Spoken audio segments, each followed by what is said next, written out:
Hi అండి, welcome to my channel. సంక్రాంతికి అయితే గారెప్పలు అయితే చేసుకున్నాము. కారబిల్లలని కూడా అంటాము. ముందుగా అయితే బియ్యం పిండి తీసుకోవాలి. ఇది పొడి బియ్యం పిండి.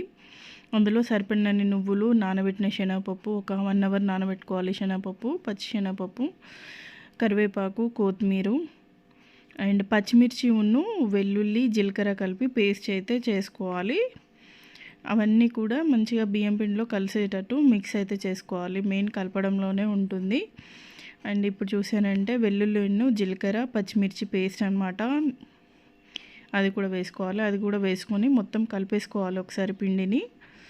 దాంతోపాటుగా మళ్ళీ ఉప్పు కూడా వేయాలి. సరిపడినంత ఉప్పు. కేజీ పిండికి ఒక 2 స్పూన్స్ అయితే సరిపోతుంది. ఉప్పు వేసాక కొంచెం కారం కూడా వేసాను నేను. కారం సరిపోదని మళ్ళీ కొంచెం లైట్గా కారం కూడా వేసాను.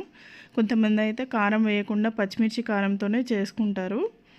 పల్లీలు కూడా వేసుకోవాలండి, నేను చెప్పడం మర్చిపోయాను. పల్లీలు స్టార్టింగ్లోనే వేసాను. పచ్చి మనం కొంచెం ఇట్లా ఒత్తేసి చాటలో వేసి ఒత్తేసి కొంచెం పలుకులు అవుతాయి కదా, అవి అయితే వేసుకోవాలి. ఇప్పుడు నీళ్ళు అయితే బాగా వేడి చేసుకోవాలి. వేడి చేసుకొని వేడి నీళ్ళే కలపాలండి గారెపల్లల్లో, అప్పుడే గుల్లగా వస్తాయి అప్పాలు అనేది.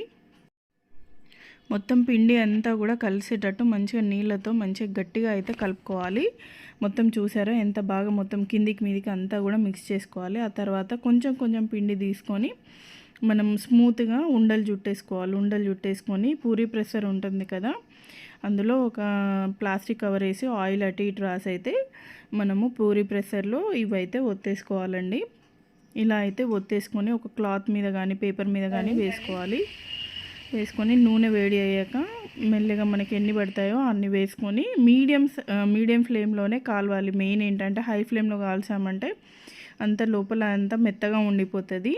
మీడియం ఫ్లేమ్లోనే మంచిగా కాల్ చేసుకోవాలి. అటు ఇటు తిప్పుకుంటూ కాలవాలండి. కొంచెం ఓపిక అనేది ఉండాలి. అప్పాలు చేస్తున్నామంటే ఓపిక మెయిన్ అనమాట. ఇంకా మనకి గారెప్పలు అయితే రెడీ అయిపోయాయి. నచ్చితే ఒక లైక్ అయితే